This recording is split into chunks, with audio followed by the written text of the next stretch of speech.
Walk Two Moons, Chapter 28. The Black Hills.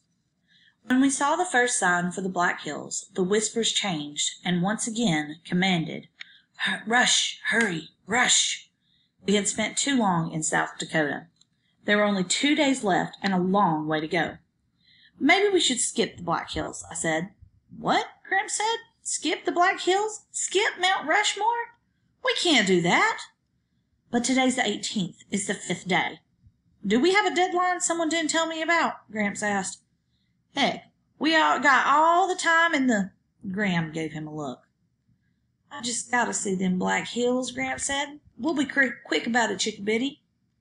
The whispers walloped me. Rush, rush, rush.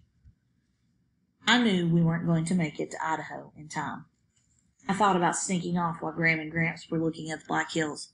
Maybe I could hitch a ride with someone who drove fast, but the thought of someone speeding, careening around curves, especially the snaking curves down into Louisington, Idaho, which I'd heard so much about, when I thought about that, it made me dizzy and sick.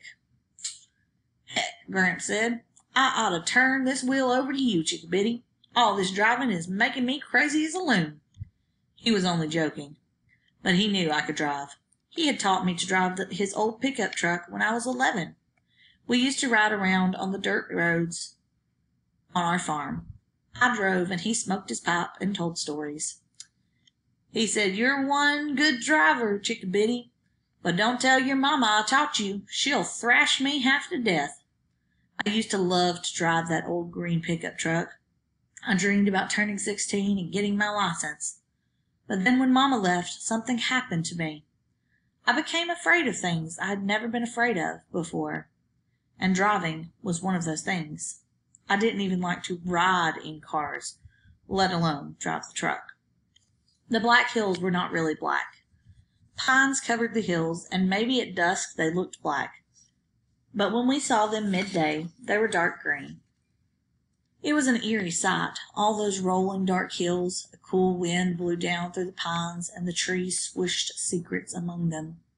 My mother had always wanted to see the Black Hills. It was one of the sights she was most looking forward to on her trip.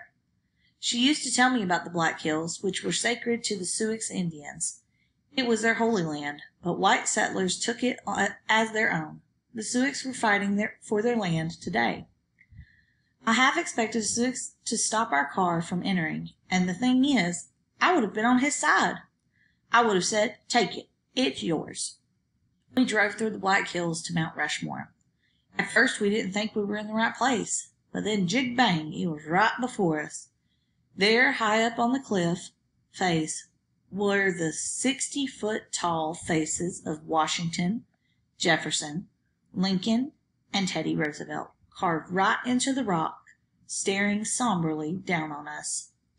It was fine seeing the presidents. I've got nothing against the presidents, but you'd think the Sioux would have been mighty sad to have those white faces carved into their sacred hill. I bet my mother was upset.